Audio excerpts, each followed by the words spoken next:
ఈరోజు మా పాపది కేరళ ట్రెడిషన్లో పుట్టినరోజు చేస్తున్నాము. సో యాక్చువల్లీ మా పాప బర్త్డే వచ్చేసి నెక్స్ట్ మంత్ జనవరిలో, కానీ తను పుట్టిన నక్షత్రం బట్టి ఇక్కడ సెలబ్రేషన్స్ చేస్తారు కేరళలో.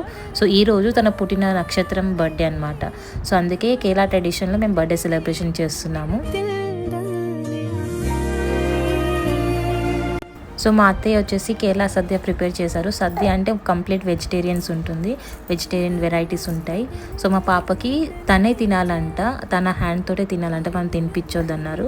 సో తను తినడానికి ట్రై చేసింది. చాలాసేపు తర్వాత ఒక 2 bites తిన్నది తనైతే. లాస్ట్కి అయితే నేను కూడా ఒక 2-3 bites తినిపించిన నా సాటిస్ఫాక్షన్ కోసం. లాస్ట్కి ఆమె ఇలా మొత్తం సునామీ క్రియేట్ చేసింది, బట్ వేస్ట్ కావద్దని నేను అదే ఇస్తరాకులు తినేసిన. సో ఇలా మేము మా పాపది కేరళ ట్రెడిషన్లో తన బర్త్డే సెలబ్రేట్ చేసాము. నెక్స్ట్ మంత్ తన బర్త్డే ఎలా సెలబ్రేట్ చేశానో నెక్స్ట్ వీడియో చూపిస్తా. బాయ్.